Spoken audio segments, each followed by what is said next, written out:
and you gonna murder this one and murder that one. Talking all that bullshit. I'm gonna put it to you like this, yo. This is for the nerds, this is for the brainiacs, this what we deserve. Go ahead and play it back, you ain't gonna touch me, you not gonna do nothing, you are not above me. I bet you wish you was me, I know it, I know.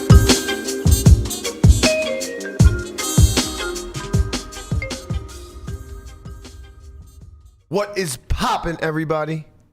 And welcome back to another special episode of the Only Friends podcast. Well, you know, it's me and my only friends, which includes, but is not limited to, Tortu.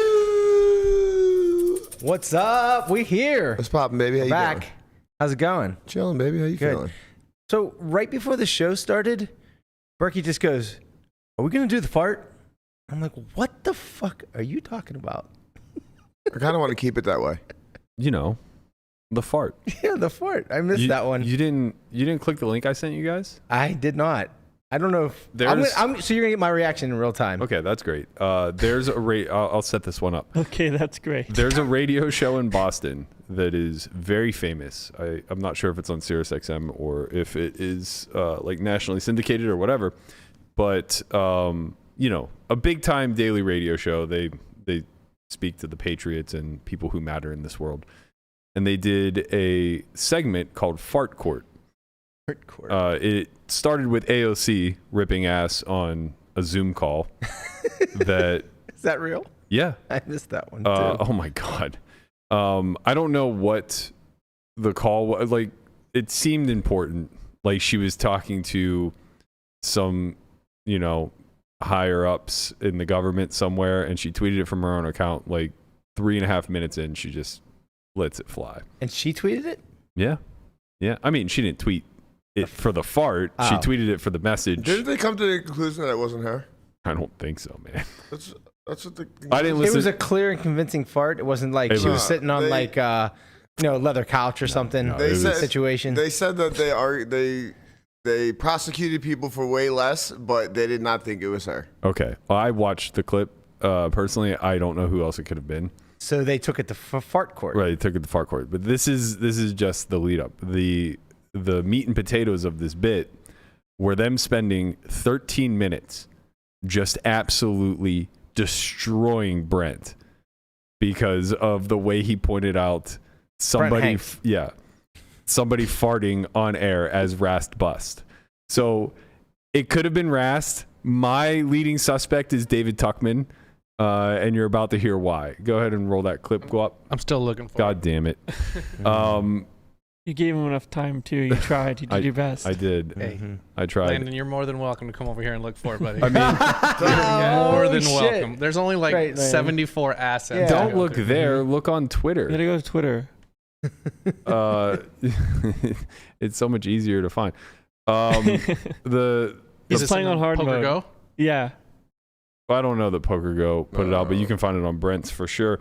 The problem is that there were two streams. So there was the Poker Go stream that was behind the paywall. That was David Tuckman and Alex Livingston, which, for what it's worth, Alex did a phenomenal job. I don't know PLO very well, but it's very clear that he does. Yeah. And then the other stream was Len Ashby and Brent doing it for free on YouTube. Okay. Now, you can hear the fart in both streams, but they're also in the same booth, I believe. What is Brent's Twitter? Buffalo Hanks. So you could hear. Well, wait. They're in the same booth. I believe so. There's only one place in the studio to do commentary from. So I imagine that they're just in the same booth. There'd be like a lot of crossover talk, like kind of. I mean, I know they got headphones and stuff on, but maybe Yeah, no, they have headphones on. They're not they're hearing. far enough away from each other. They're also not hearing each other. Like, you know, if Guapo wasn't mic'd into my headphones and he was speaking, I wouldn't hear much. That's true. If anything, and they have much better equipment than we have. That's true. Yeah, let me see. I don't see it on Brent's timeline either. Oh man, it's as guilty as Fort Court depend. Is this not it? Yeah, that's it. Oh wait, maybe not. I don't understand what. But it should be so easy to find. It's so easy. So easy. Anybody could do it. Just go to Twitter. Okay, well, if you're, I mean, I'm, running a show here, but if you're challenging me, I'm not doing anything. I'll race you to find the fart. Okay, let's race. All right, Fine, here. let's go. I got it. Just type in fart court Book it. on the... On YouTube, it's fine. I already got it. Oh, Guapo got it. If you want to watch all of Fart Court, then yeah. No. I don't want to watch any of Fart Court. Actually, I didn't know there was video. Maybe I do kind of want to watch Fart Court. There was a guy with the powdered wig. He was a judge. I just listened to it, but their rendition is incredible. Look, they have wigs. We'll be here all day. I know it's been too long since there's been a fart court, but everyone needs to settle down. The Honorable John 7.5 Wall, the minutes. Honorable Rich Shirtley, I am the Honorable Fred Dutcher. The three original. You have to real skip ahead. judges. This is Go to 20 minutes long. Go to 7.5 minutes. 20 minutes long? 8 minutes? Oh, maybe this isn't even including them. I assume there's more than one fart court, right? Money. It's like probably like cheap wood, so it's rocked the entire wood thing that he's sitting on. This is What could That's what we do every day. What? But no. But sometimes. I like their wigs at least. Yeah, this is definitely not it. Yeah. All right. Well, sorry I brought it up. You did, you got to leave the segues to me, bro. No, I know. I Well, asked him if he had the asset. He said no, and you just lead with, we it got a was fart. I was dumbfounded when you said you got the fart, and we're like, what the right. hell is that? Well, Nikki just put it I in was the- curious. I couldn't wait long in enough. the WhatsApp chat. Yeah, but this is just audio. That doesn't do anything for us. All I want is the 6-second fart from fucking PokerGo. Yeah. I don't understand. This was all over Twitter 3 days ago. Maybe it got removed. No, Elon said it's the fake news and they had to take it off. 100%. That's what happened. Removed. Mhm. I can assure you. Elon was all over it. He's pissed about this Tesla fucking earnings report. Not good, guys. It's down bad? The stock's down, so I would assume that's down as well. No. Don't worry, it'll be good. Diamond hands, hold those Tesla stocks. It'll be back. This is an absolute nightmare. I'm trying to pivot to Tesla. Hey. We don't have anything to say about Tesla, bro. We got plenty to say about farts. We do. Nothing with Tesla. I'm about to rip ass right now just to keep the segment going. It can't be gone. Oh, right? man. It's What? gone. You can't find it either, Landon? I'm not really looking back and try. Maybe it's just gone. It's like we don't even have a run of show. All right, we it's do. Friday. We're gonna start with Weekend Warrior while we continue to light this dumpster fire of a show. Am I just gonna get fucking trampled on the entire show? Yeah. You just said Weekend Warrior. Nobody even came yesterday. Now all of a sudden, I'm not even here. I was here, then I had to leave. Christ Almighty! Go roll the clip. This curmudgeon. We just had to go to Melissa's Twitter. We have it.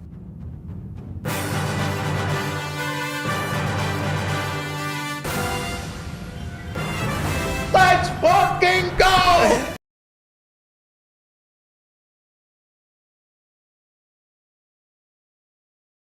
Why you cut to me? I don't have anything, man. You got something. We are back with Weekend Warriors, brought to you by Underdog Fantasy, and we got our picks in. Burke, who you going with this week? I wanted to go Najee over, but it wasn't available. Well, there is no over. There's only higher and lowers. That's true. That's why it wasn't available, okay? They figured it out. That is why it wasn't there. I searched the wrong keyword. God damn it. was too good. All bad. So who you going with? I got Kenny Pickett higher than 222 and a half yards. He's hit this mark 3 times already this season. The Rams are down bad. Lock of the century. You heard it here first. I can't keep doing this. Are the Every Rams week. down bad? They're not good. They're not good, but they're above expectation. Way They're definitely above expectation. But, They'll be down bad after Saturday or What? Sunday. Okay. I got Penn State on the brain. Sorry. I don't want to talk about it. I don't know why anybody's excited for this game Saturday. Timestamp bro is in Columbus. Good. He's going to the game. But good. He'll be Shout out to disappointed. Nick. He's I just saw his story and said, he was in Columbus. I just had to give him the We Are Penn State. Let him I know. think if ever there's a year that Penn State manages to pull off what would be deemed an upset in a big game like this, it's this year. Not because Penn State's particularly better than they have been in years past. They are. I mean, they're good. They're a good team They're better for sure. than they have been in years past. Well, they have a young quarterback. We'll see. But I think Ohio State's not as good. They didn't look that good against Notre Dame. Notre Dame didn't look good against basically anybody. Notre Dame just beat the shit out of USC. They did not beat the shit out of them. They came back. But they also lost to a 2-win team the week prior. I can't remember. No, they kind of wrecked USC last They week. absolutely wrecked they wrecked USC. them, yeah. They got fucking, whatchamacallit, threw 3 interceptions in the first half. It was like 40 to X. Notre Dame was up Or like something. infinite. Not by the end, but not. Didn't they come back in the first half? No. Oh, okay. No. Anyways, back I know to they lost to a really bad team the week prior. back to the Warriors. So you took Kenny Pickett basically because it was the only Steeler available. Correct. Okay. I would have taken Boswell. So again. it's funny because when I made the pick, or my pick earlier, I took Pat Fryermuth, and I took over 30. Well, you took higher. I took higher than, higher. Than, This is the best part of the bit, man. I took higher than 30-some points, and as soon as I, submitted my pick, I get a notification. He's out. Wow. Yep. Aggravated his Down hamstring again. bad. The Muth is not Luth. Oh, no. He's not getting So, Luth. wait, the pick is in, or you changed it? So I had to change it. I had to change it. Okay. Ooh, And all the Steeler picks are up again. If you want to Nope. pivot. I'm going with I had to pivot in fantasy because I had Firemuth, and I pivoted to Luke Musgrave, and I pivoted to him in my underdog pick too. Nice. So we're going higher than 34.5 yards for young Luke Skywalker. He's out there catching balls for the Green Bay Packers. He actually has Stud tight end. He actually has the biggest separation per catch in There the you go. NFL right yeah. now. Yeah, he's a stud. Well, it seems like they needed, given that his higher lower for catches is only 3.5. Seems like we're gonna need some big catches here. He only needs 2, 3. I mean, 3. this guy 3 catches for 12 yards 12 each. yards. Win. I'm pretty surprised. They actually that just higher. got Jerry Judy Mm-hmm. from the Broncos. They did? Yeah. Oh, I missed And they that. play the Broncos this week, which is great. That's always how trades happen. I feel No, like. it's not. Well, That's Just, definitely. you just go from one not a locker room thing. over to the other locker Well, room? no. Like either like a team leaving or like the owners meet or whatever. Like GMs meet like as They're right there yeah. together. and they're like, Sometimes it you does, got yeah. anybody we want? Yeah. Speaking of trades, how do you feel about Chase Claypool going to the Dolphins? You think he's going to be what ruins the team? No, Finns look great. Number 1 in passing and rushing Bring yards that per game. toxicity into the... Claypool's a fucking cancer, man. Yeah. I You were loved him on the Steelers. I thought he was such an untapped talent, but then I saw what he did to the Bears, and I realized, like, nah, he's just a spoiled, like, What did he privileged do to kid. the Bears? He like quit. He went there, didn't get. First of all, he didn't catch many balls. He just does not seem to live up to his potential. He didn't has the try. talent. He just... I Maybe. think it's a mindset Maybe. thing. Yeah. I don't know. Maybe not. I mean, I literally watched like lowlights of him just like quitting on plays. Yeah. That's Just the thing. not running routes. Yeah. Giving up. Wasted Fins talent. up, baby. Wasted What you talent. going with this weekend? The Finns can change him. I went higher. Jalen Waddle, 4.5 receptions. Ooh, against the Right, Eagles. Waddling away. Oh, we're all higher again. Yeah, I like the hires. like Dolphins hires. sharp. This time I can't push. That's true. This You time would- I can't I push. can Positive also show. not I push. wonder. That's why we all take higher. I took see. a I wonder what his lower. average is this year. Guapo's going to get on the board this week. Is he? Mm. He just found out that he could bet MMA. This is true. I like how Melissa's your lower third. I wanted to give myself the good camera. So. Let's switch over to this one. There he is. There I I am. actually think that looks better. With the night in the background. Wow, that night looks It's a much ready softer, to much fight. softer shot. I got to be honest. Underdog is pretty good with their lines, but I'm betting on Kamaru Usman, former champ, to go at least 2 rounds against Khamzat Chimaev. If you're not familiar with Khamzat Chimaev, he has been destroying absolutely everyone. He smashed everyone. I'm just who impressed at you least can isn't pronounce in the his top name. 10 rankings, but he is fighting the former champ, so I expect it to go at least 10 minutos. The silent K is very frustrating to me. Khamzat. Is this fight here? It really is. I'm not sure where it's at. I know it's in Abu Dhabi. Oh, okay. Did he lose like a while back? Khamzat Chimaev? Yeah. He did not. He's undefeated, right? He is. The legend. Gilbert Burns gave him a hard time, though. That's yeah. So for my pick, I'm going the higher. Gabe Davis. Man, we actually might do it this week. 36 and a half yards. We might do it. Conrad laid off of Najee. Guapo's finally in his element. Yep. I'm still on the Steelers, riding my high. Pickett's gonna looking to go. so bad. No way. I'm about to go 5-1. I might swap out They're the gonna win Boswell. the game, but he's only gonna have like 137 yards passing. Wow. This isn't the updated scoreboard. I'll have that for you on Monday. Okay. Yeah, I think I'm 80%. Yeah. Well, what do you count to push? Yeah, you'll. It doesn't change. Yeah, it doesn't change. Nothing. You're still undefeated. Yeah. You got the 4-0-1 mark. 5-1. No. Yeah. Oh yeah, it's week 7. Yeah. Wow. Yeah. It's a Survivor, but Underdog fantasy picks. Yeah. So, fuck, we forgot to do our millions pick for whatchamacallit, Circa. That's Wait. okay. Oh, that means you still have to do it before tomorrow. I mean, we'll do it, but I'm just saying we won't have it for on air. Yeah, That's yeah. fine. We're getting absolutely mopped there, so Yeah. you guys aren't missing anything. Let me tell you, we are not sharp against the spread. We can Right. I actually think we're. Our audience is aware of that. Yeah. Wait, by we you just mean the model at the moment? I mean, we pick from the 10 not just the best. model. Yeah, it's not just the model. I mean, we're kind of just like shooting. I would fish in love the to barrel. go back and see what the model is over the year. Is this the cost we're- book of For what it's Conrad? worth, we're winning. We're like 52%, but we're Okay. middle of the pack. Yeah. Well, with those, what's it called, millionaire pick? Millions. Millions? Circa Yeah. millions. The Circa millions, you have to, like, I think if they get in the 60s, percentage-wise, to have a chance. Yeah, somewhere between like 60 and 65% will win it. Right. That's a lot. If you guys are interested in being a part of the higher lower Pickems pool that we are fucking around with every Friday, you can head over to Underdog Fantasy. They're currently doing a $500 match bonus. Be sure to use sign-up code S4Y. That'll help us and yourself in that match bonus. You can click the link in the description below or hit hashtag Underdog in the chat, and it will also give you a link where you need to go. Give us some picks because, we haven't been doing great. Maybe we need your help. Speak for yourself. If this is just Landon I and mean, collectively as a group. If this is just Landon and I, we would be making bank. We're cooking. We'd be I'm not up 2xing. there? We'd be 2xing every week. Am I It's not there? just up to us. Am I not up there? Between you Wow. and Landon, I think we're 10-2. Is that right?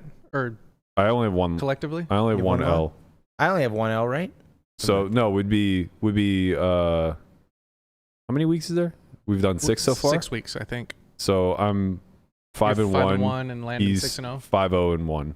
Oh wow. Oh, that's strong. Yeah. Wow, I thought Jerry Jeudy got traded to the Packers, but apparently he did not. I could have sworn I saw this on a tweet from Schefter. I saw that too. I could have sworn I saw it. No, I 100% saw it also. Misinformation. Because I thought it was Sutton at first, and I was like, fuck, he's on my team. But then I realized, like, maybe that wouldn't be that bad. Classic internet misinformation. So it got revoked? I don't know what happened. All I know is I'm looking it up now, and they're talking about him going to the Colts or something. Interesting. Yeah. That's not where you want the man. Misinformation, like Melissa, the one that had the fart.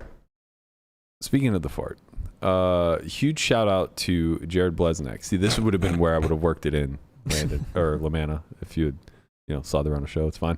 That's fine.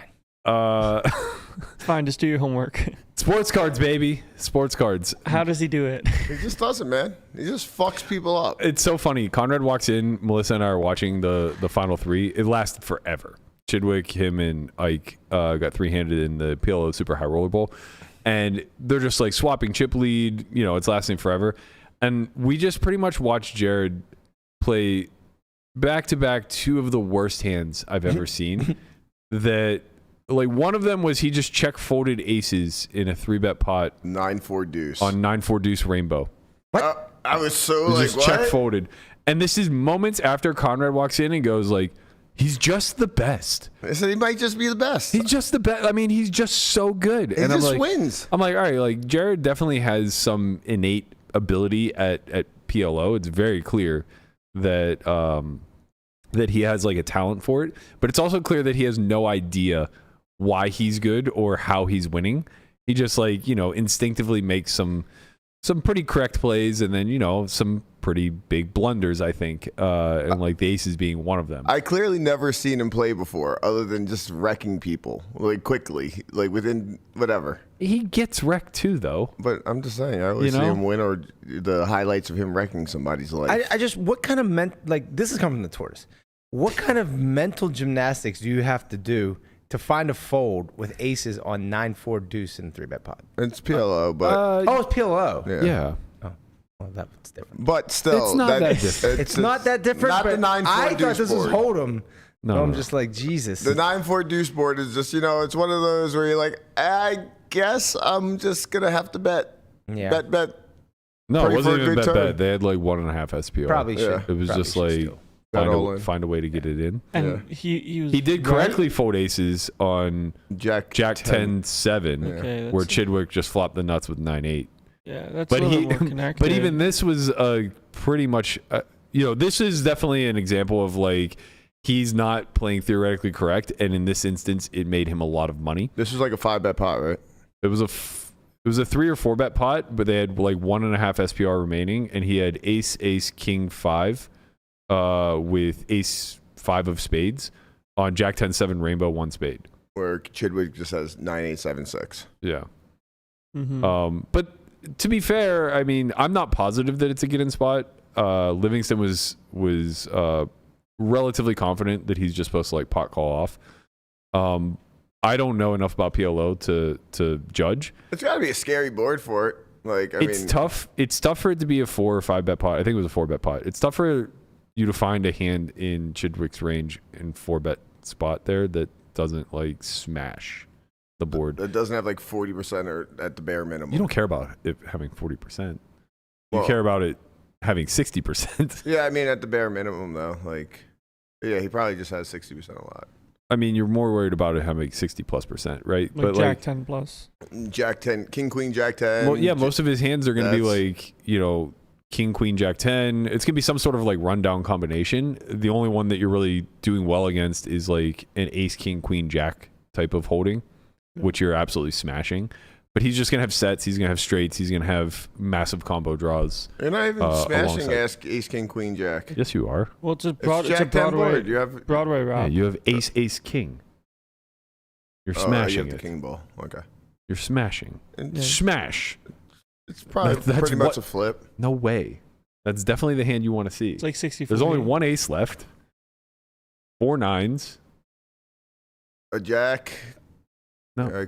Queen Jack. Yeah, 2 jacks. there just aren't a lot of outs, bro. Yeah. A jack. Queen's no good. You chop. You ain't got a lot. Yeah, you brought it He has right. like 8 outs. It don't look good. Don't look good, Cuz. cuz. That's like, he's probably like 38%, 40%, something like that. But yeah, man, the guy got it done. He only used his time bank to open a brick of sports cards. Yeah, So he told Venom to wait. It was incredible. Venom was goes all amazing. in, and he goes, I'm going to use my time bank. Is this it? Yeah. Yeah, go ahead. Kempton is all in. Yeah, D'Angelo Russell. he's doing this in the middle of play. Right. Walt Kempton, by the way, is all in for He's not even 460,000. posturing that he has a decision. He's just explicitly telling the field that he's opening boxes and using time banks. And Kempton here. Let's open another box. I'll use the time extension. Because I play faster than all these guys, so I don't need all these. I'll use them, You know, he does make a good point. He does play faster than the other guys in most situations. That's fair, but I think this is. Listen, I like Jared Bleznick. I have no problem. I think this is over the line. This is a little bit over the top. Because keep in mind, it's the 26-year-old's tournament life on the line, Right. and he's sitting there like, really, guys? Right. And you see Isaac Haxton with a little bit of look of what are you doing, Jared? Right. Huh. Lamella. And he's showing this to This is a Chidwick, really who big couldn't card. care less. This is a really big card. Lamella, and he just signed him too. How much, Jared? How much is it worth? This card's worth like at least $2,000. Really. Wow. Yeah. This is a really big card. Rookie. How good does this guy run? He goes, we're looking for the mellow, and Yeah. he just like peels the mellow. It's so funny where like they're playing in a 100K tournament and they're like, this card is worth at least $2,000. So I'm not exactly familiar with these boxes, but I'm guessing you buy the box for a certain amount and it could be anything in it. Yeah. Is that pretty much how it It's works? like a It's like a mystery box. mystery Oh my God, Landon, you would love it. No No. fucking mystery Okay. boxes. Landon, we might have found your calling, bro. Jared and I just talk sports cards and open boxes. Yeah.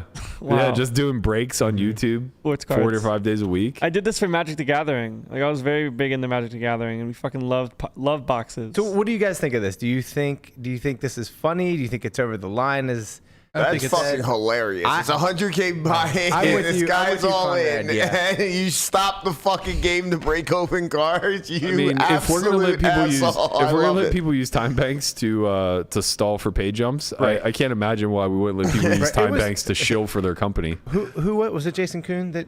No, wait. Who used the time bank to run the blinds up? It was Fox. Brewer.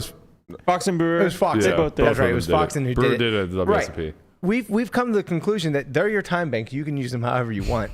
So he decided Shilling your company seems like a way better use of time than right. than waiting for the blinds that to go up. probably has more value to it. Yeah. Poor Kempton, bro. I mean, he had to love it. it's tough when you want to hold the tournaments in like very high like regard, prestige, but then also have like the element of like I'm gonna open some sports This cards. is what makes it great, That's what makes it. right? Because it's just such a high pressured, high leveraged spot, and he's just like, all right, That's what let's makes just do poker something. The funny thing relaxed is, and the fun. funny thing is too that like I'm most confident that Jared was as close to having all of himself as anyone else in that event. Yeah. Like, I'm not saying no one else had all of himself. I'm just saying that, like, if I have a high degree of confidence of someone who didn't sell any action, he might have, like, swapped with Aaron Katz or a couple other people that were railing him. But I have a high degree of certainty that he had, like, way more than half himself. But that makes sense, doesn't it? Isn't it the people that have all of themselves or can have all of themselves usually are the most relaxed people in the field? Yeah, that's kind of true. Well, when you truly believe that you're the best PLO player in the world. Exactly. Playing against, like, two of the best tournament players to ever live. Yeah. Strong. And he put him in the fucking box. Did he put him in the box? You didn't even fucking watch it. You have no idea what happened. I went to sleep. He won. He won. He did win. So he put him in the Congratulations to Blez. Congratulations to Ike, who's having an absolute career year. Who got second? Was it Ike. What? Yeah. Jesus. It was they like played till 5 o'clock in the morning. It was like it was something like 9 hours 3-handed play. My God, it was like he had like Chewik had like 7.8 to both 1.5 mil each. Yeah, but Blez had 8 million whenever they got 4-handed. Wait, question. It said 38 entry field. Does that include rebuys? Correct. Daniel Very, wanted very the small. over under like 61. I know, he's insane. He tweeted out when there was like 30 people that he predicted 61 and that it was going to smash it. And then I looked the next day and first place is 1.2 million. I was like, what the fuck happened? Where did everybody go? And then I double checked the numbers. I'm like, oh, no one played. But like no one extra played. Yeah. A lot of people that I think they expected to fire two just didn't. Like Benba didn't re-enter, which is, you know, if I had to like just pick a name out of the hat of somebody who I thought was like, you know, one of the top 5 players in that pool, I would assume Benba's in that mix. Wiseman didn't re-enter. Wiseman didn't re-enter, who I think he feels pretty confident in his PLO tournament game. So, yeah, when it becomes a freeze out, it's just a lot smaller. There just isn't that big of a PLO community. You know what I'm surprised about? They're having basically a PLO series going on right now. Why wouldn't they wait and put this at the end of the series? Before, I don't think it changes much. I mean, you get a couple of people that are YOLOing. I mean, you might be right in the sense that, like, if it's at the end, maybe a guy like Dylan fires two And just because like, he doesn't have other events to play and sell action for. I think you just got other people in there. Like, you just get some people that won a tournament earlier and whatever, sell some action to get in, like, whatever. Fucking. Like 1 or 2. I mean, you just got a couple more. Yeah, sure. Maybe it's 1 or 2, but. Okay, so the prize pool goes up 0.5%. Like, just saying. I mean, I don't think might- it's that big of a deal. It might be 5. Yeah. Yeah, I mean, I don't know. I'm sure there was a reason for it. Like, Of course. you know, you don't overlook the obvious. I'm guessing it had something to do with streaming / televising it. Yeah, because I don't think the other events are being televised. Yeah, I always think it's just weird when there's a series going on, they put the biggest buy-in first. Well, sort of first, but also kind of last, right? The mixed series just ended. Yeah. So they just wrapped some of the bigger buy-ins on the mixed series. Mm-hmm. You want to get Chino while he still has cash.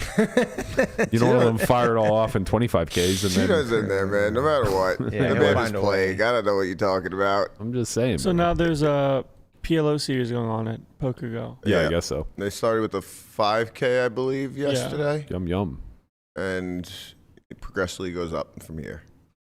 We got that fart. Listen, Do not. The obsession of this fart. I thought Wait, it was on it's on Melissa's Twitter.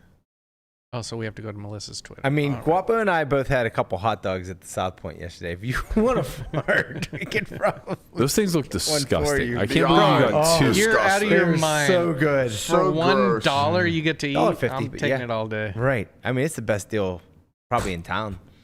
Oh, that's right. I sent this asset to begin with. God damn it. Reddit always has the answer. man. About 20, Aaron. Yeah. Oh, Jesus, sorry. There was a grunt in there as well. Yeah, that's Yeah, why there my was like leading candidate here is Tuckman. You have to listen to the whole a thing. very large sense of relief. You gotta listen All right, to it. Silence. Let's hear it. Hold on a second. I One want more to time. zoom in on this. Okay, yeah. Almost there, kids. All right. Listen to the relief. About 20, Aaron. Yeah. See Donnie Peters. Oh, I take it back. That's I don't think Brent. it's Tuckman No, anymore. it's I don't Brent. think it's Tuckman It's anymore. Brent. No, I asked Brent. He would tell me if it was. Yeah, it's true. I don't think it's Tuckman anymore because he comes in like right as the grunt is ending. It can't be Tuckman. Tuckman, why couldn't it be Tuckman? Because of the way he speaks right after. Hold on a second. We have to analyze this one more time. Yeah, more this time, this one is more time. very close. Get the volume up. Yeah. About 20, Aaron. Yeah. See Donnie Peters. Yeah, it's not Tuck. It's not Tuck. It's Tuck because he comes in way too early. About 20, Aaron. Yeah. See Donnie Peters. Yeah, because you can hear the relief, and then as the relief is coming out, you can hear. So Tuckman Fart speak. Court was like very convinced it was Rast, as was Brent and Len. They seem to be pretty much on the Rast train. I'm unsure. I mean, I've worn those mics a lot. I don't think that a mic up here is going to pick up you ripping ass. Right. That's what I was thinking. Okay, so they have lavs on. Yeah. Oh, they're not speaking into mics like we are. No. Oh, I don't think the commentators are speaking in the mics like we are. Oh, okay. So Well, they have headsets on, We're I pretty think. sure it was Rast. It was a player. Well, that's the thing. I don't know, man. He's loved up. I don't even know that he was loved. Actually, I don't even know that he was at the feature table. Yeah. See, I know. Like, no, if- he was. He was. He talked. Like I don't think these mics would pick it up unless it was really loud. Because once you get far away from these mics, Well, no. They're wearing much? they're wearing Yeah. headsets, but yeah, it's tough. I'm unsure. you think is there any chance it's a conspiracy that it was a manufactured? Let's thing? look at the facial expression. Let's go one more time. Yeah, let's get in. One more time. This is good work, Guapo. Yeah. About 20, Aaron. Yeah. See Donnie Peters. Call me action.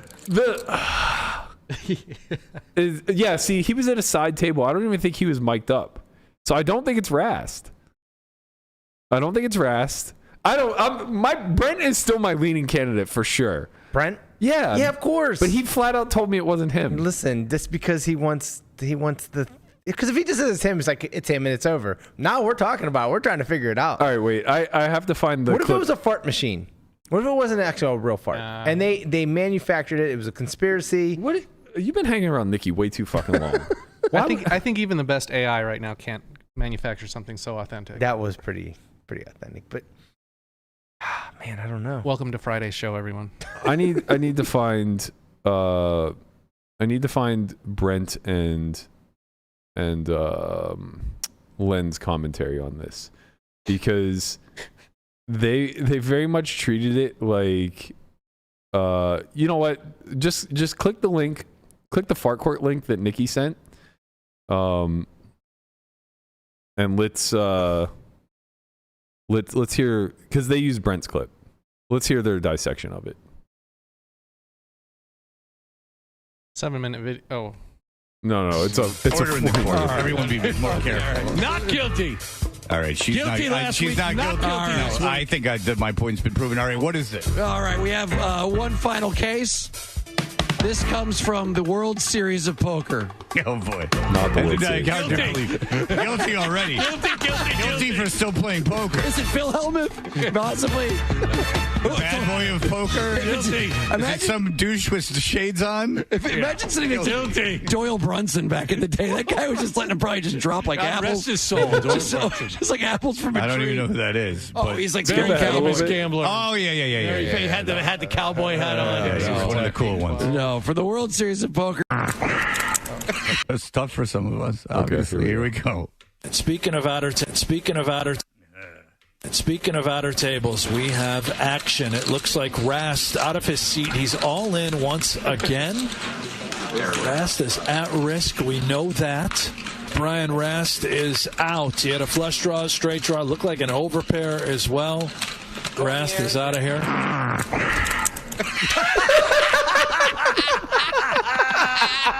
He was saving it. You go all in.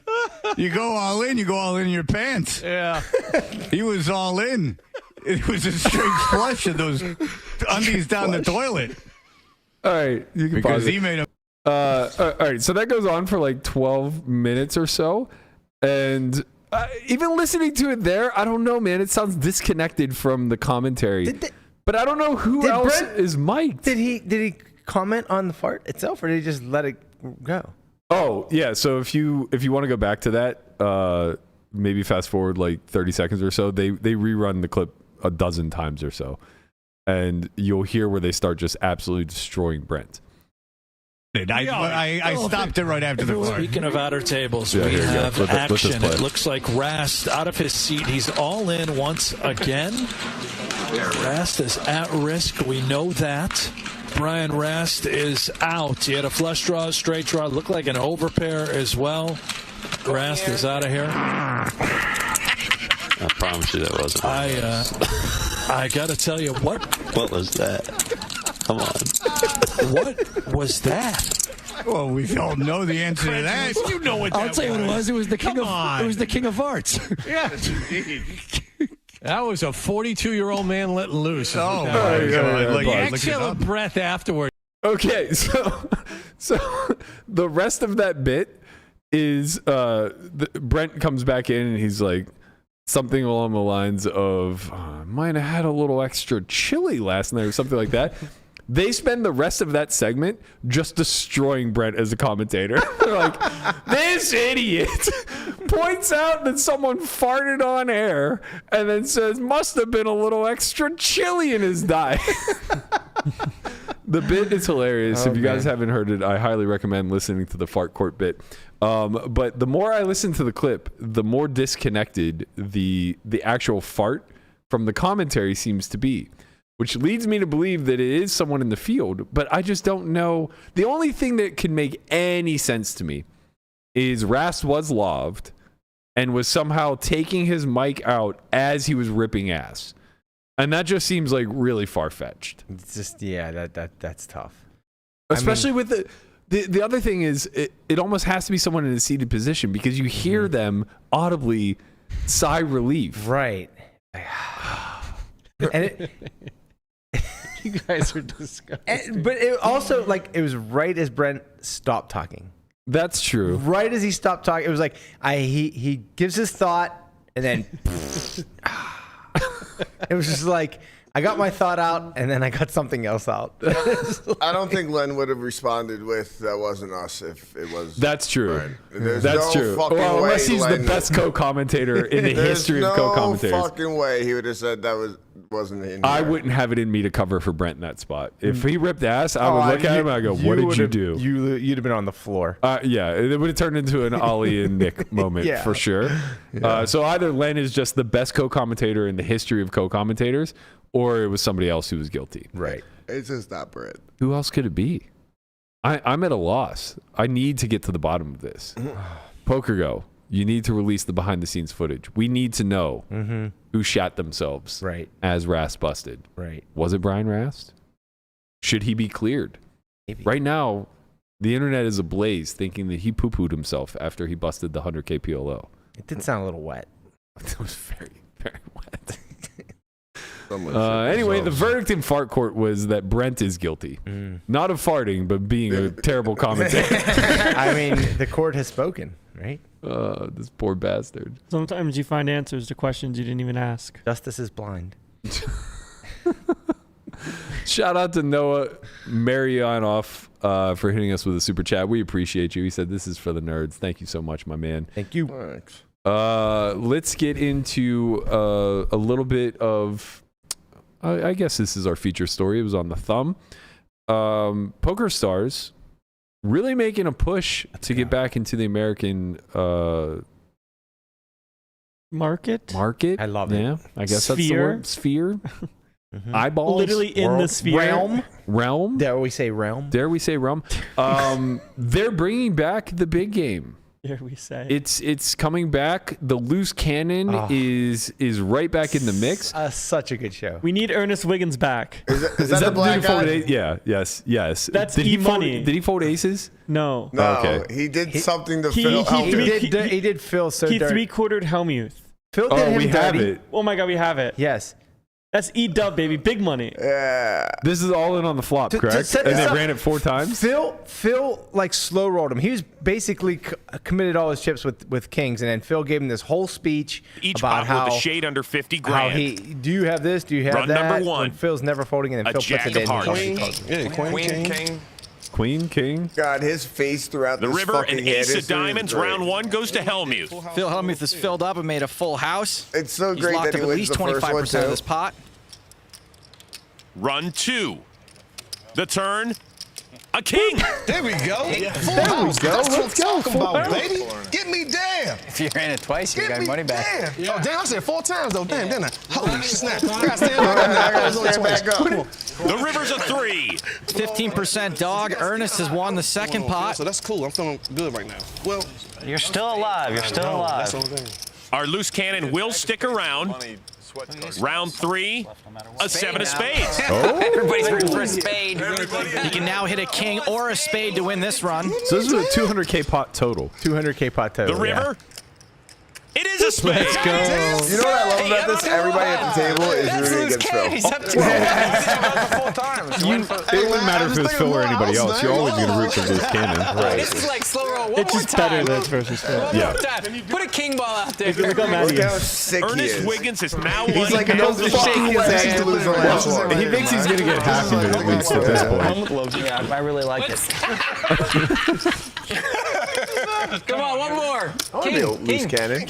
One more king. You The deserve final to be a run. loose cannon. Ernest's are odds loose continue to cannon. get worse and Talk worse, my but shit. Phil looks sick Fame. anyway. A queen on the turn. Jack! There's a jack.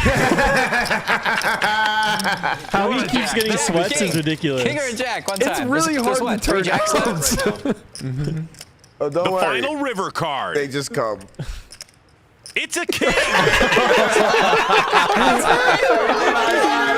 out of 4. That's like the worst. Look at that Harlem Shake on it. Salty. I have to tell you, I don't know that I would have handled it any better than Phil. Oh, man. That's so funny. Yeah. If you do it once, you lose a whole lot. Well, And every time you do it, an extra time you want a higher percentage of the pot. If you do it because twice, Phil, 50%. you know, basically deserved slow that. rolled him. Right. You know, like the guy committed his chips. The Phil gave him the whole speech. Do you have this? Do you have that? Blah blah blah. Right, and then finally Phil puts it in. He obviously snap calls, and then Phil was they're like, probably "What are you concerned. doing?" This was no, but well, this is Phil's defense. He's like, ask Doyle Brunson. This is how I play. I really thought he might have had tens full there. Right. And I kind of believe Phil. Yeah, of course. I mean, they also just wanted to win so the game stays. What a great show, though. Like, you just have all these pros, right? These high stakes pros, and then you just throw a random person in, give them money, and say, you only keep what you win. So it's not like they can just sit there on their chips. They're Right. going to play because they got to play. And it just chaos ensues. So I kind of forgot. It's pretty sick. I kind of forgot that they didn't just have Stars Pros on there, which excites me a lot more because in my mind, I had no shot of ever playing something like this. Mm-hmm. But maybe, just maybe, it's possible. And additionally, I actually really wholeheartedly believe, whether I get to ever play this game or not, that Conrad would be a fantastic loose cannon. Oh my god! I would be number one loose cannon. I literally can't think of anybody more deserving for the sheer entertainment purposes alone than Conrad to be an actual loose cannon. So much fucking fun in that spot. Like, who better than the guy who actually is a loose cannon in his real poker career? The problem is he might be broke in two hands.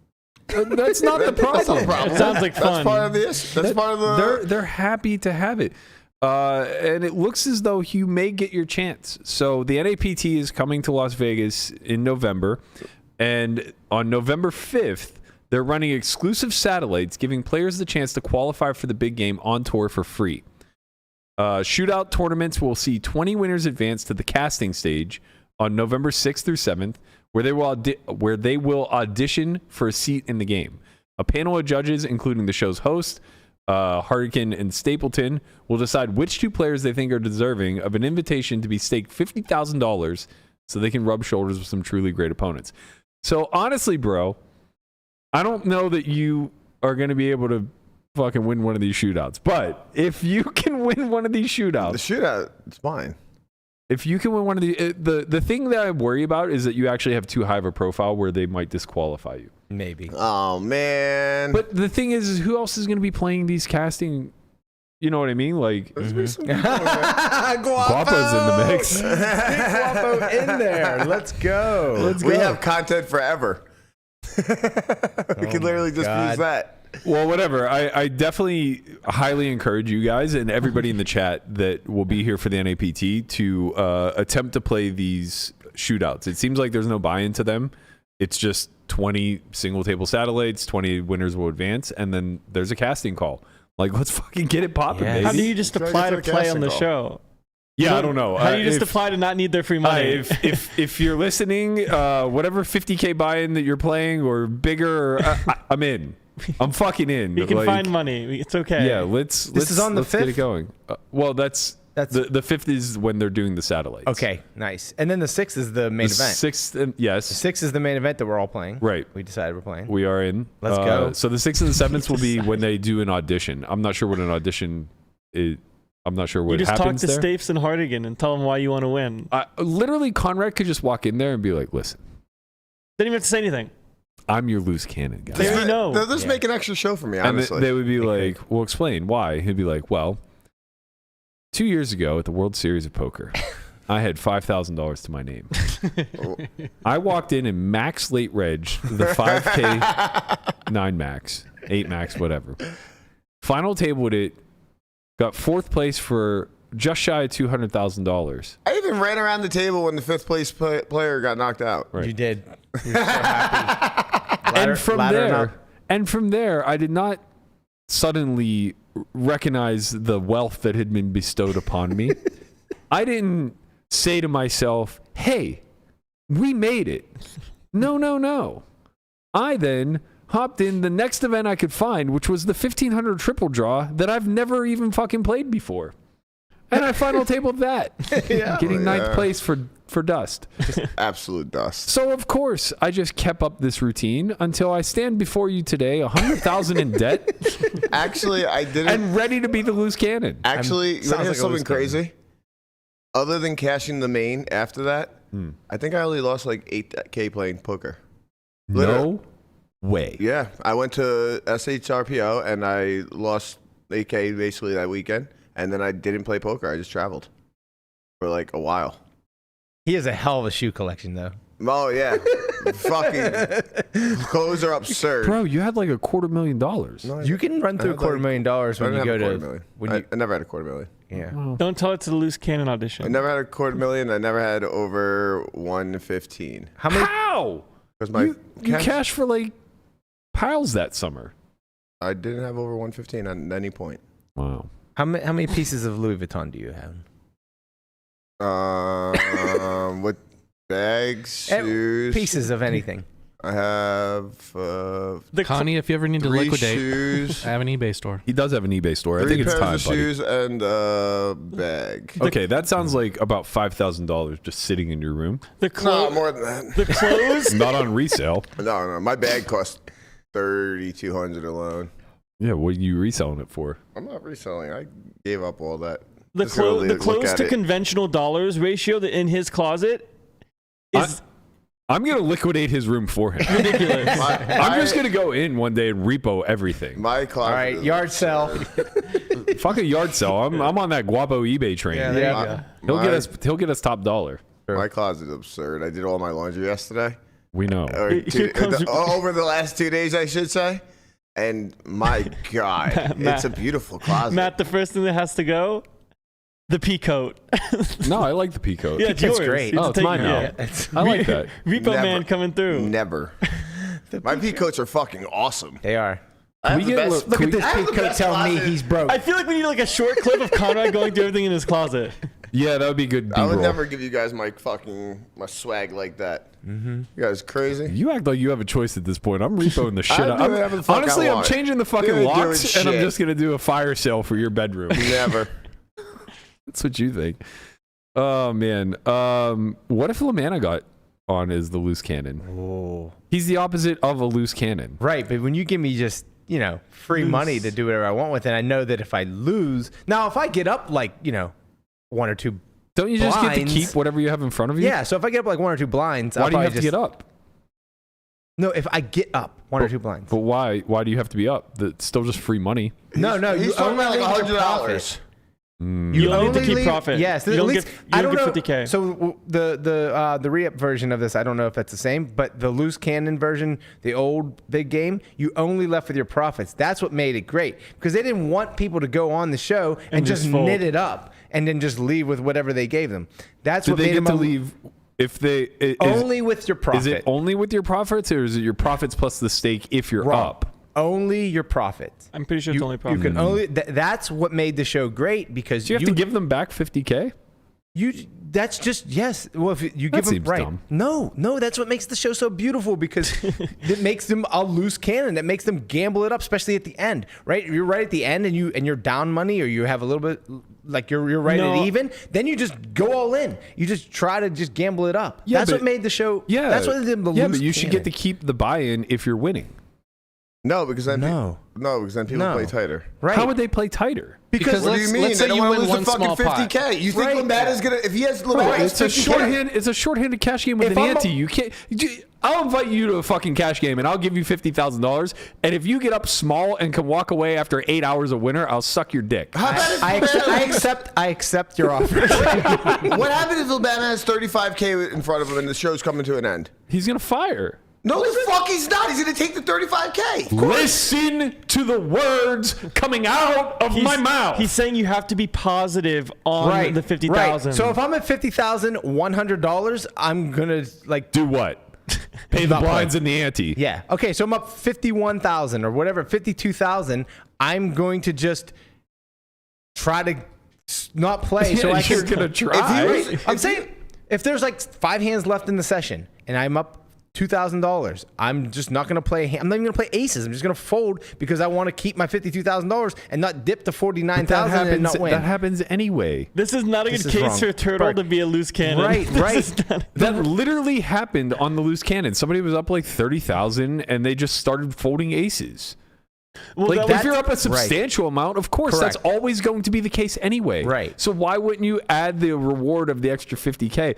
It's not that big of a cash game. It's hard for them to win significant amounts of money. For reference, the guy that folded aces was up in the overall leaderboard to get the passport package. There was a prize pool attributed to the loose cannon that won the most. The biggest loose cannon. So instead of playing aces, he folded because he was going to win the prize. Right. Right. Exactly. Yeah. No, I think he would have lost too. Phil lock flop quads. The fact that you can't leave with the buy-in is what makes the loose cannon great. And they understood that. I agree with you if you're talking about being in the negative. I disagree if it comes to like you showing a profit and getting to keep the buy-in. Like the 50,000 represents more than what pretty much anybody could win even through gambling outside of like the hottest run of cards. So let me ask you a question. Let's say Lamana gets aces in the first 2 orbits, right? Yeah. He wins $15,000. Yeah. You think you see him again? Yeah. No, the fuck you don't. Bro, it's a 6-handed cash game. If they're playing like 1-2-2, you can blind that off. I understand that, but he'll take his fucking risk. Okay, to see if he can leave with 50,100. You're going to sit there and try to blind off like folding kings and shit like that pre-flop, and now all of a sudden you come into the last hour and you realize that you're even and fucked.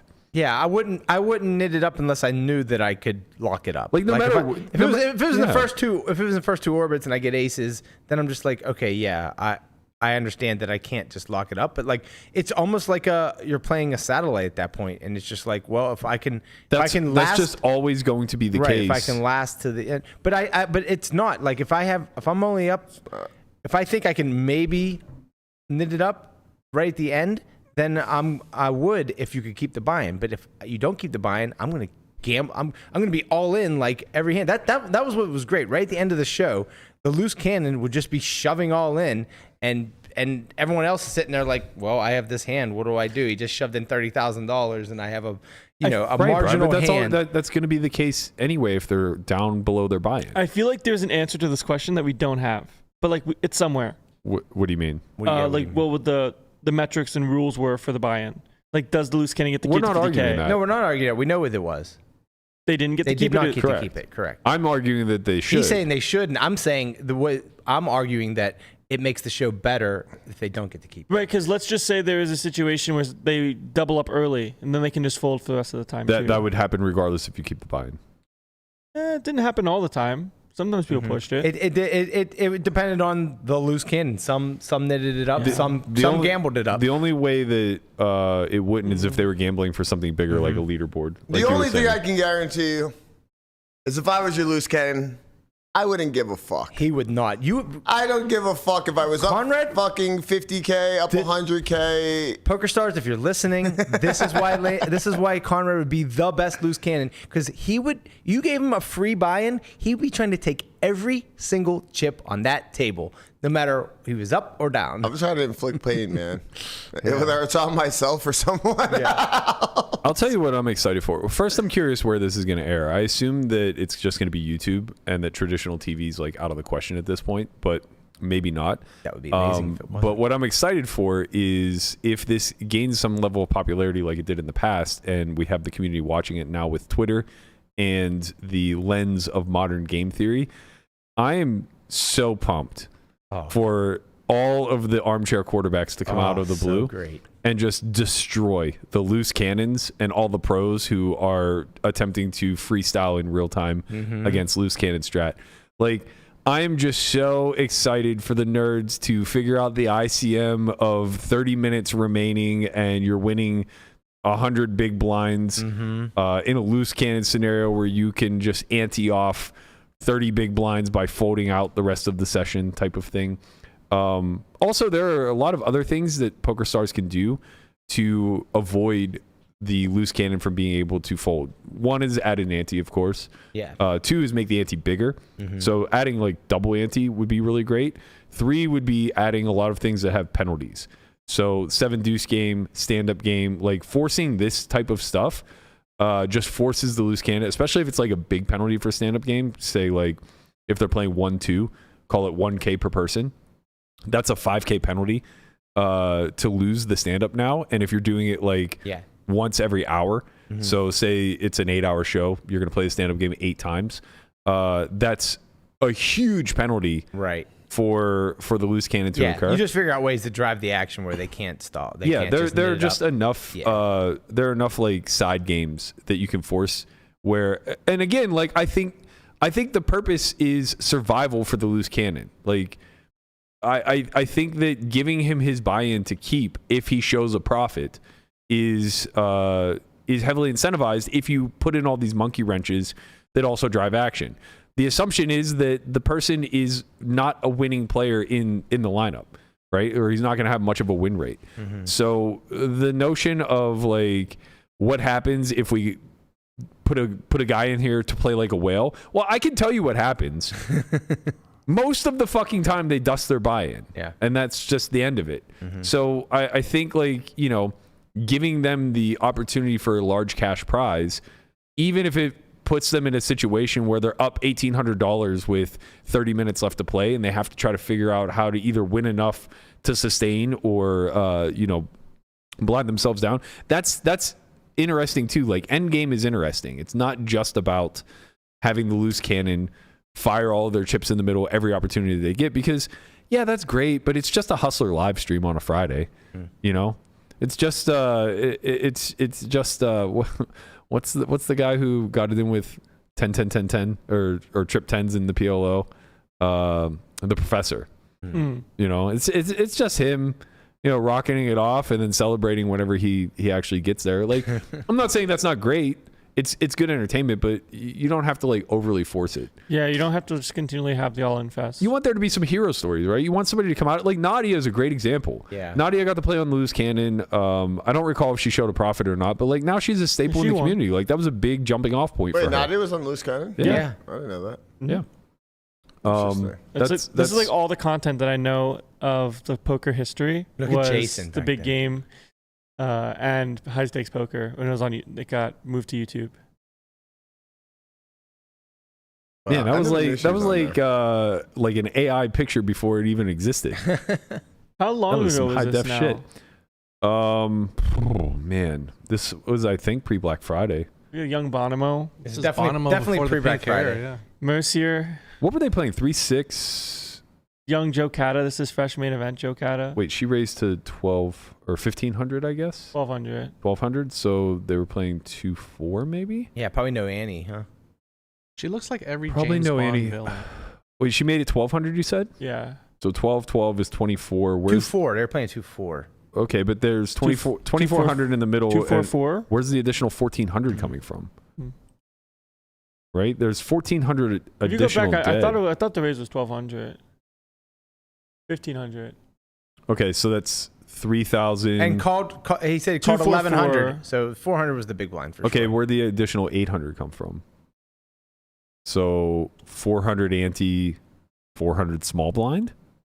Oh, Maybe there was an Annie. She was already winning. Like in Oh, it looked like somebody limped. Oh, that makes sense. There was a you go. pimp in there. Pimping, limping. Negreanu in this game? Well, yeah, because it said Nadia had like 1.3 million in earnings already, so she was already playing poker for a good while prior to the big game. Yeah, I mean that early 1.3 is pretty substantial. Yeah. Yeah, I don't know. I think it would be interesting. I think there's a lot of things that they could do. I'm curious to see what they end up doing with the show. So she was on the show in 2010. Right, just before Black Friday. Yeah, once Black Friday happened, that's when they shut the show down. That's when everything That's died. when Everything died. everything- I mean, it's kind of exciting to see All the money PokerStars dried come up. back. They got NAPT coming. They're doing this. That could be interesting. This is like the first PokerStars event in the United States since then. Yep. Wow. Since last NAPT. They have, Which was what date? I don't know, sometime in 2011. To give you an idea, Foxwoods was still relevant. Wow. I've never been there. That's where Nick won. NAPT was at Foxwoods, Venetian. Maybe that's it. They might have only gotten. I think they got 4 off. WPT was at Foxwoods back then, right? Yeah, That's where Nick won. it was a 10K. Yeah. Wow. Lamana's first WPT ever was at Foxwoods. It was. He played with Eric Lindgren. He was so excited. I was so excited. We went to Foxwoods one time ever. Just It to was play for- with Eric it was, Lindgren. It was for that WPT. I won a satellite. I played the night before, $1,100 super satellite. You were a tortoise back then. I was. Tortoise now. Yep. I was sitting next You to got a an rock. interview. I did. Yep. With what's his name? Joe.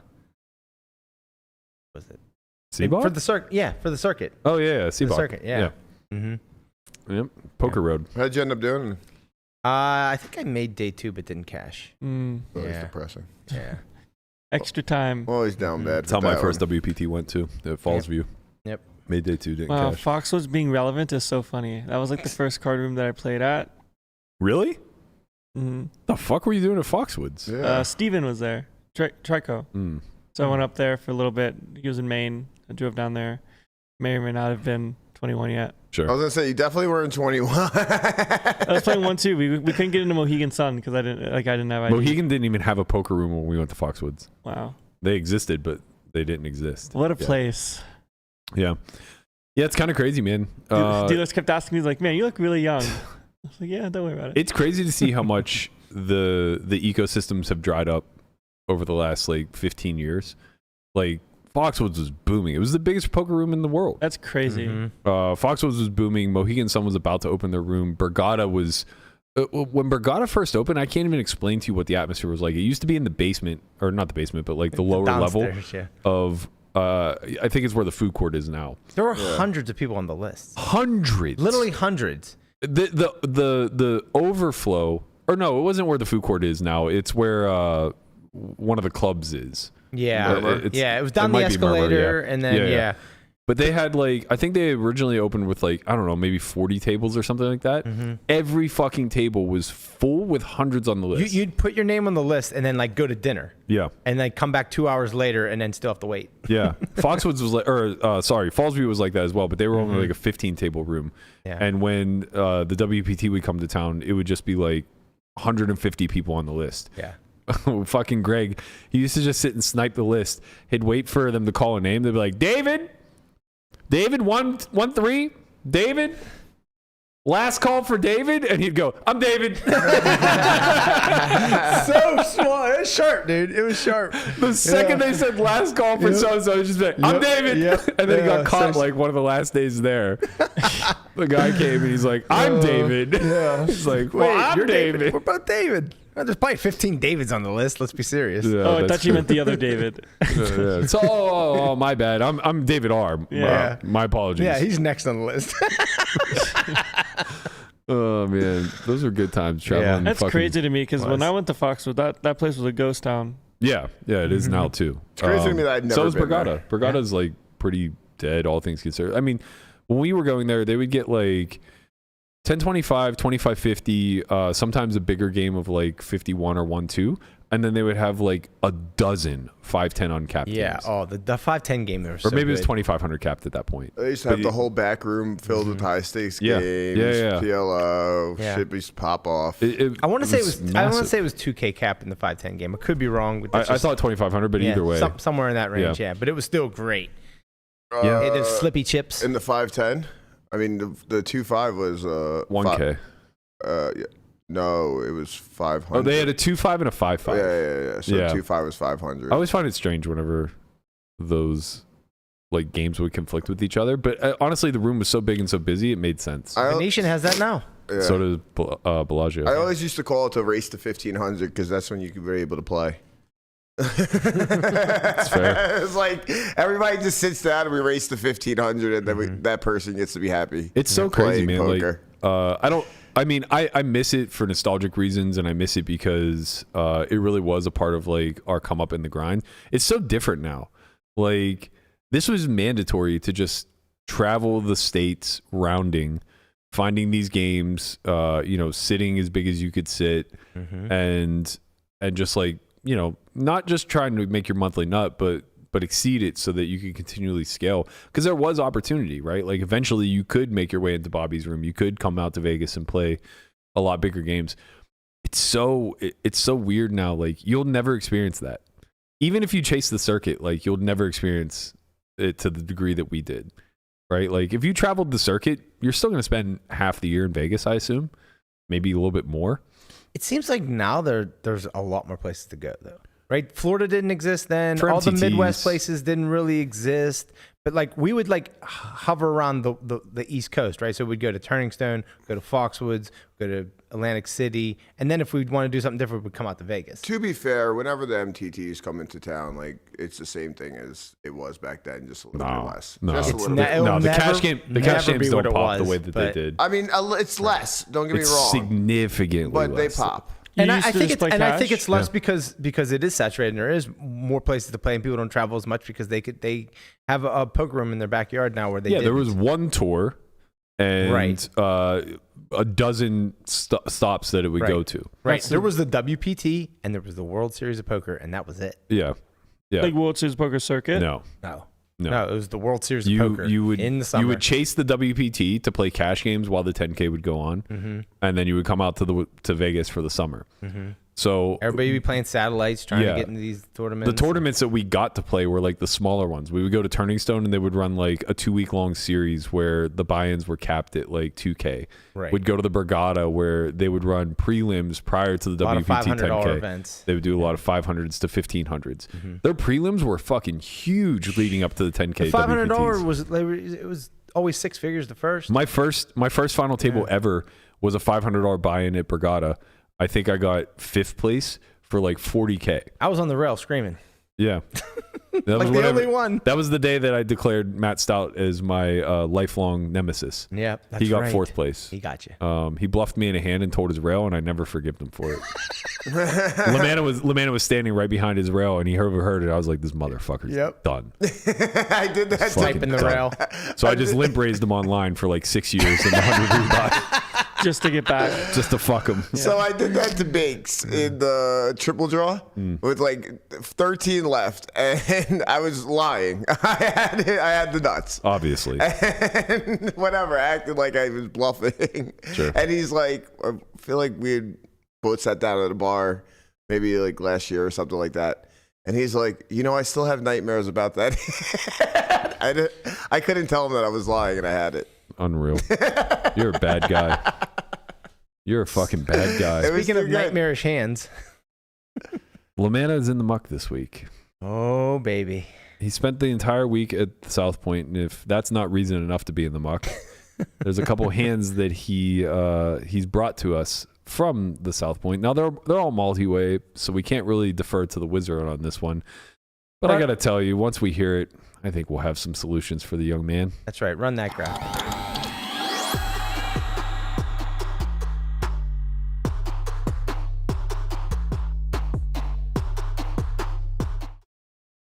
The winning streak has come to an end. Oh, no. We already started a new one, but that's fine. But it did come to an end.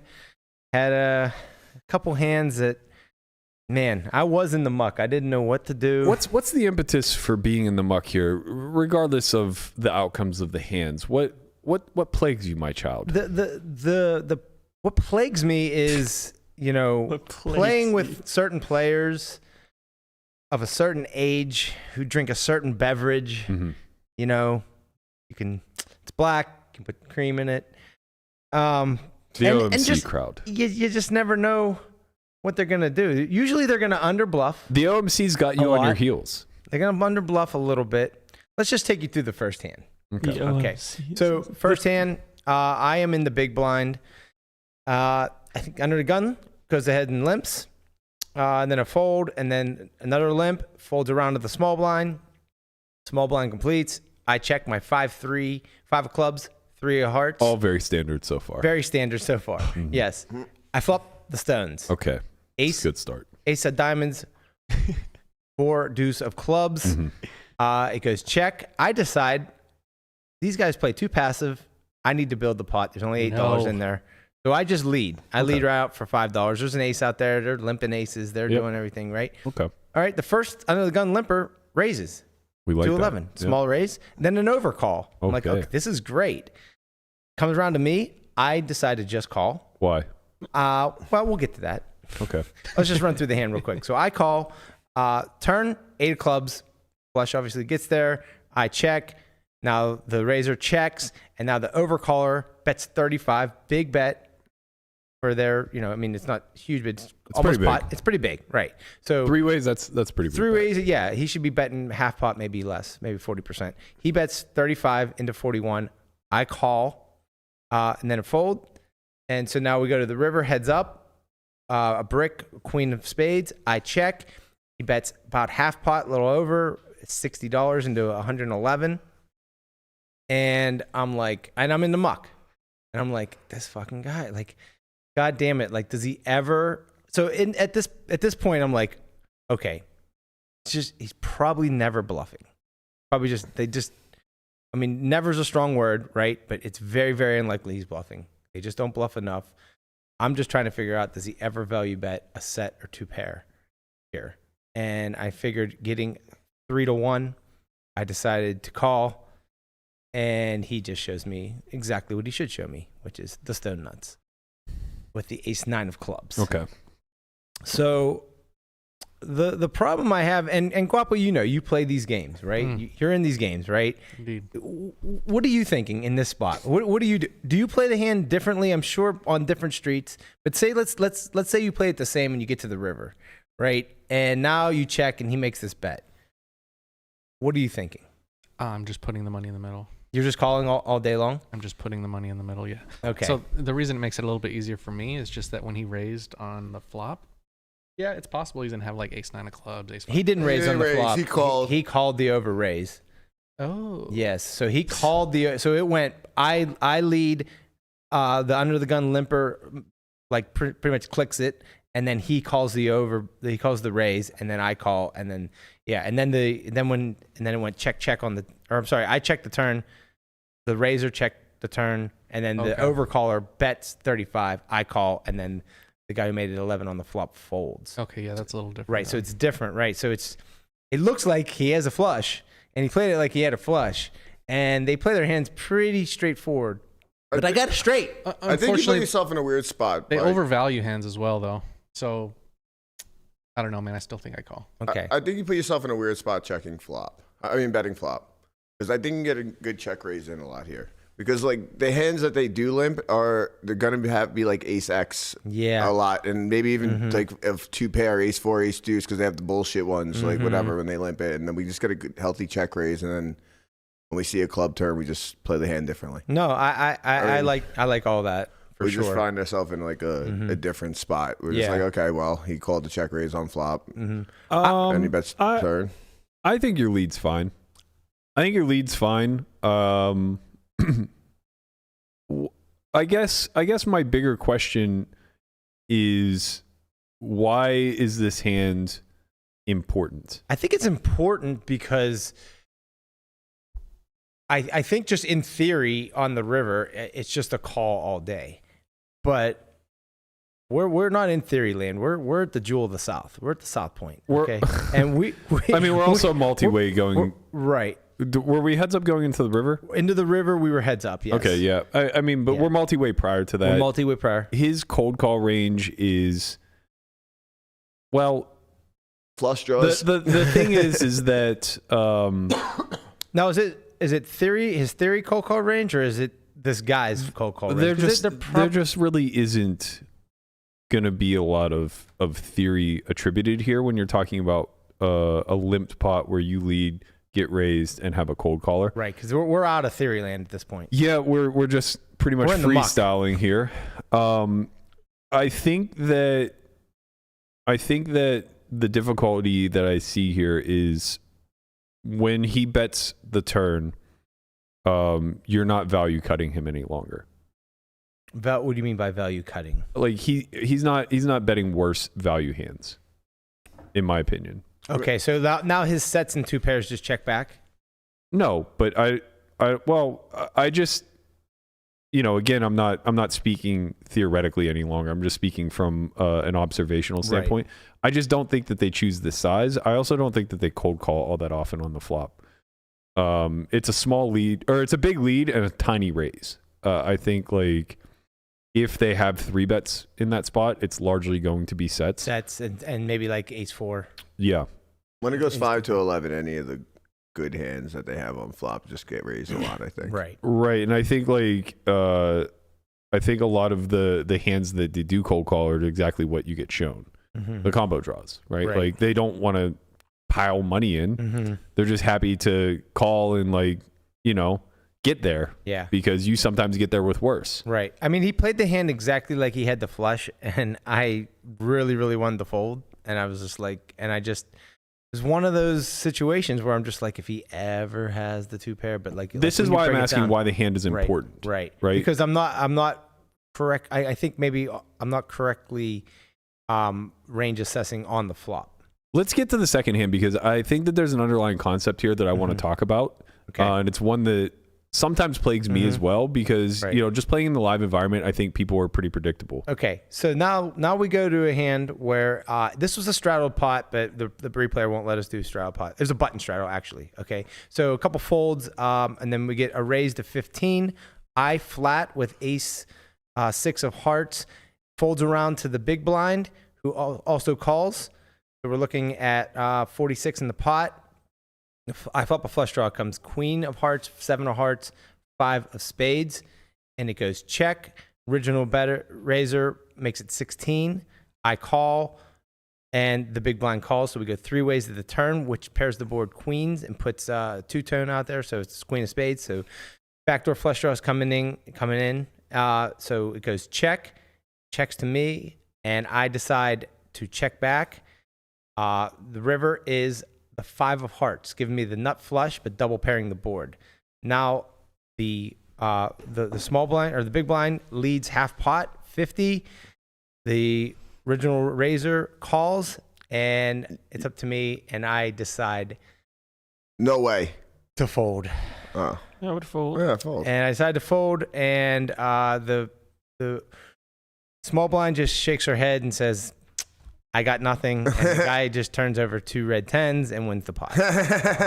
He just folds. It's unfortunate. So back in the muck, I decide to, first hand, I decide to make the loose call, and I'm wrong. And then I decide to make the fold, and I'm wrong again. Okay, so here's the concept that I want to talk about and why these two hands are incredibly different. In spite of the they are fact, different, for sure. In spite of the fact that they're both multi-way going into the river. Right. So the second hand, everybody went passive when the board paired on the turn, right? Right. Turns the queen, and it checks through. First of all, I think you have a very clear bet.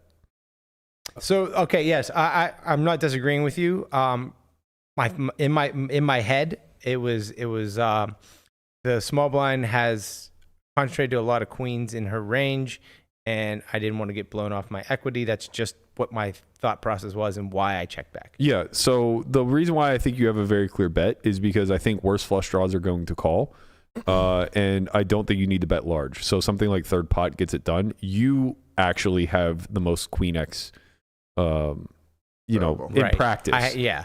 In practice, and Right. I guess if we're talking theory, like you should have the most queen X. Right. So I think like for a range play, you just have a third pot bet here, and that cleans things up a ton. But the fact that it did check through the turn on a board pairing card, now what ends up happening is when the board double pairs, the small blind is going to take aggressive action here in spite of the flush falling because they expect flushes to fold, right?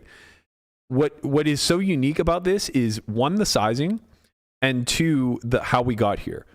The reason why 10s can call here is because no polarizing action has taken place. And that's how people bluff in predictable environments. Right. This is something that I've really come to try to distill down in my brain, because I noticed that a lot of my big losses come from situations where I have 0 EV bluff catchers in a spot where I'm against a polarized range.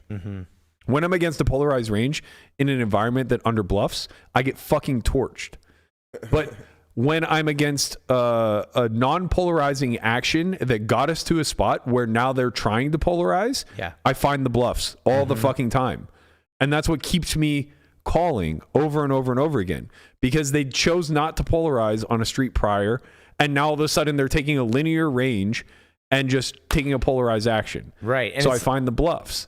If we go back to the first hand, this is a very polarizing line that your opposition took. Right. He cold called a 2-tone board, ace high, on the flop, and then when the board texture changed, he immediately takes a large sizing. Right.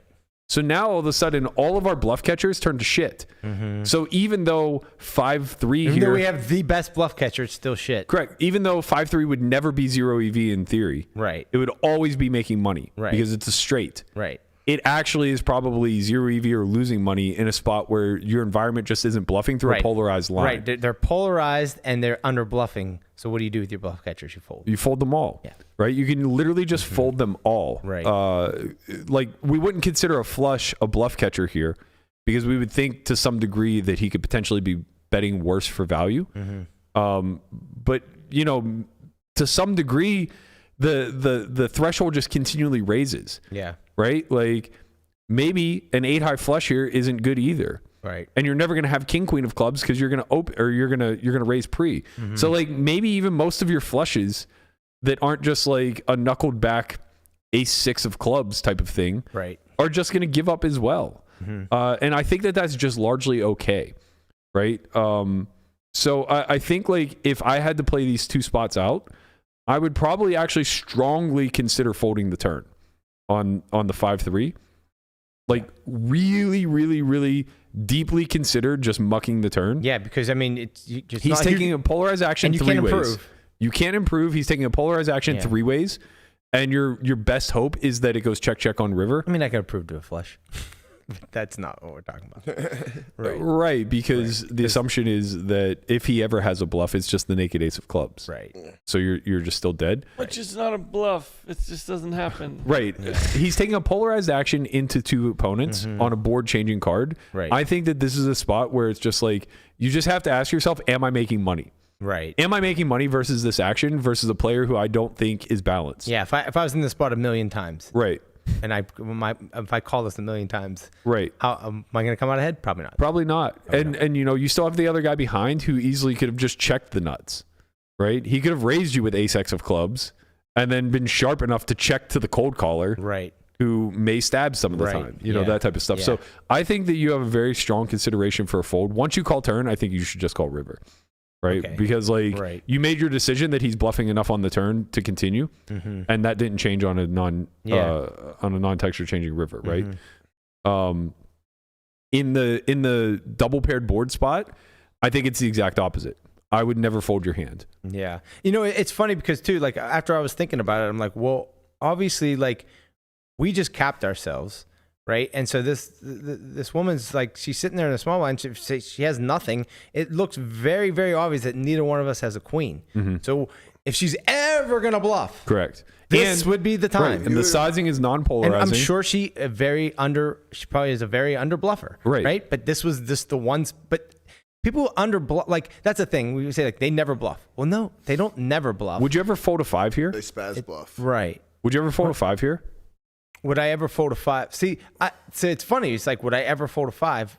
And it's like, it's basically the same hand. It's almost identical. Right. It's the same hand. So yeah. Yeah. And I just don't think you can. Right. But you would bet turn here. Maybe I don't because. With a 5? No. His hand. I would choose to bet his hand here. It's kind of crazy, but like also a little bit of consideration, but it's probably unlikely. But I might be beat by the caller. Like he could have a 5. Very unlikely. Unlikely, it's but almost certain to be a worse flush. He could have 7s full, and he could have and like where he just checked the turn because he made a full house and he's trapping now because whatever. Or he could just like have ace 5. Yeah, or 5. sure. Right. There's always scenarios where you could be losing. Right. You could be losing to the small blind or the big blind also, but you're getting laid 4-1. Right. And it's funny because in my mind too, I was like, oh, I'm getting laid 4-1, so. You know, I only have to be winning here 25% of the time. 20%. Right. Exactly. In my mind, I was like, oh, 4-1, 25%. And then like after I thought about it, I was like, wait a second. It's 20. Like in the moment, I was thinking 25%. And then after I was thinking about the hand, I was like, wait, no, it's 20%. And I wonder, because I tanked for a while, right? I was like, I just snap folded. That might have made the difference. There's just the doing the math wrong in my head in the moment. That extra 5% might have tipped me over to calling. So like just making a mental error in math might have cost me that pot. Yeah. I mean, you know, it's not a spot where I think you could ever call a 7. It's not a spot where I think you could ever call an ace, like ace high. But I think that it's a spot where if you start folding flushes in 5x, right, you're almost certain to be making critical errors.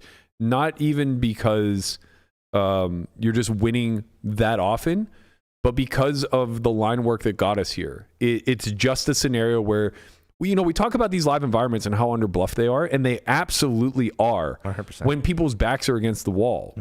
When you create a polarized spot, either by you blasting off for multiple streets and then checking, hoping to find a bluff, or by you check calling multiple blasts and hoping that they find the bottom of their range to follow through on triple. In those scenarios, you're just never going to see bottom of range. Right. Never. However, when passive action takes place and you get to the river by playing a 1 or 2 street game, you're going to find them just taking pot shots. You almost forced them into a bluff. It's like there's, like I said, like say she has, I don't know, 6-8 or something like that, where she ends up with 8 high on the river, and we both just checked on a very scary board, and the board got even scarier on the river. So she's like, I'm just going to try to win this pot right now. Yeah, and they tried to do it incredibly cheaply. Right. Half pot. That's probably about the biggest size you're going to see. Yeah, that's the other thing that should typically, like, if it goes, you're never going to see 150 there. Right, if it goes over bet call, of course, just fold your fucking hand. Right, of course, right. And you can make even a strong case if it goes over bet fold that then you could even consider like starting to fold your hand. Although I would still be somewhat inclined to just call. Yeah. Because of the available bluffs. But, again, the environment better than me. I don't know how often they're overbetting. Right. But when it's a half pot bet, if they're milking you, let them milk you. Just fucking pay. Yeah. It's funny because like the dollar amounts are similar between the two pots, but you have to remember the construction. We're talking about a single raise pot that goes 3 ways on the ladder, and we're facing a $50 river bet versus a limped pot that goes 5 ways where we're facing a $50 bet on the end. Yeah. Right? Yeah. Totally different. Way different situations. And I think like that is the true takeaway here whenever you're talking about like operating in the meta. We can create blanket statements or blanket strategies for the different methods of how we get to river. When we get to river through a polarized line, whether it's us as the defender or us as the aggressor, we can never expect our opposition to be bluffing enough. But when we get to the river through non-polarized lines, again, as the aggressor or as the defender, we can almost always expect them to put in money bad. Whether that is them check calling too loosely, whether that is them bluffing erroneously, or whether that is them value cutting themselves and, betting a hand like, maybe tens would bet there if it gets checked to some of the time, something like that. Right. It just doesn't matter. All we know is like errors occur and we just can't be folding good hands. And that's like a big thing to keep in mind that I personally have to remind myself a lot, because I find myself battling against people who are capable of polarizing and thinking like they're going to have a bottom because they're a good player in this game. No, they don't. They just don't. They don't. Why would they try to bluff me whenever there's 7 idiots at the table? Yeah, you call everything. Right. Can we agree that the biggest mistake was made here? Calling? Yeah. I think this is fine. Really? I think this is bad. Ace-6 of hearts, and you still have, 4 people left? 1, 2, 3, 4, 5 people left? In a crazy passive environment where people don't squeeze? Yeah. I can't imagine. Right. That's I think this is just a fold, honestly. People are too bad, man. You got to be willing to just like, yes, in theory, you're right. You're never going to have calls here. But also, theory's broken when it comes to these low stake environments where people just play fucking rotten. In theory, you would never have calls, period. That's what I said. Right. Yeah. No. If everybody's playing perfectly pre-flop, I play the hand differently. What it's worth, betting the turn is, I would imagine, a pretty decent error. Yeah. In theory. Not in or in practice. Like I would always bet the turn. Yeah, I agree. Yeah. I'm saying I think it's an error to not bet here. Yeah. Agreed. So like if we're going back to pre-flop construction, if we're going to play post-flop well, we can expand. But if we're going to make errors, yeah, that's fair. That's actually very fair. Right. Like I would never fold this hand, but I'm always going to find this turn barrel. Correct. Like, you're never folding this hand, but you're always finding the turn barrel. I agree with you. Right. Yeah. So on the river, you're still checking back because they can still have a queen. Yep. And you win. Yep. Right. But point being, now you're in this spot where you're compounding the mistakes prior because the post-flop vision is weak. That's actually a really good point. That is a good point because everyone has that idea in their head. I'm better than these people, so I can play all the hands. And maybe you are better than them, but if you're missing spots like that, then no, you can't play all the hands. Yeah, and it's not like it's just from the practical EV gain. Like the idea of the person that has the queen the most is probably gonna be small blind besides you, right? Someone c-bets and then gets a queen on a double flush draw board. They're not just gonna start checking a queen. Like king queen doesn't just start checking. Right. And sure, if they have boats, they have boats. Like God bless. But even then, like pocket fives, pocket sevens, they're still gonna barrel most of the time. Yeah. Because they want to get called by a queen or a flush draw. Right. So it's not like you're playing against an environment that understands that they want to protect the range unless they literally have quads. Right. It's like, I have all the queens. I can't bet. Right. I don't care what the river is anymore. Yeah. So it's just more so attacking the capped and passive ranges. And then, like, I would bet the turn. If small blind calls, I would give up. And you might just win. You might just beat a flush draw. Or they might have a queen, and you, instead of playing bluff catcher, you just check, and then maybe you can still bet on a deuce of hearts because you still get called by a naked queen. Yeah. But that's just like the post-flop playability versus making the pre-flop error. I agree. I think that there's a lot to take away from this. If you guys find yourself in the muck and you would like to be a part of the In the Muck segment, please send your submissions over to our Discord channel. There's a forum called In the Muck Submissions where you can leave your hand histories there, or head over to our Twitter at onlyfriends_pod and give us a mention. Let us know what your In the Muck scenario is. We're going to be getting to some of the user submitted In the Mucks in weeks to come. thank you guys so much for joining us, for tuning in and being a part of Fartgate. We appreciate all the contributions. Don't forget to leave a like, a comment, a subscribe before you head on out of here. Have a good weekend, everybody. We're going to be back Monday, very likely 11 a.m. We'll see you guys then. Keep your eyes open for an NAPT seat. Peace.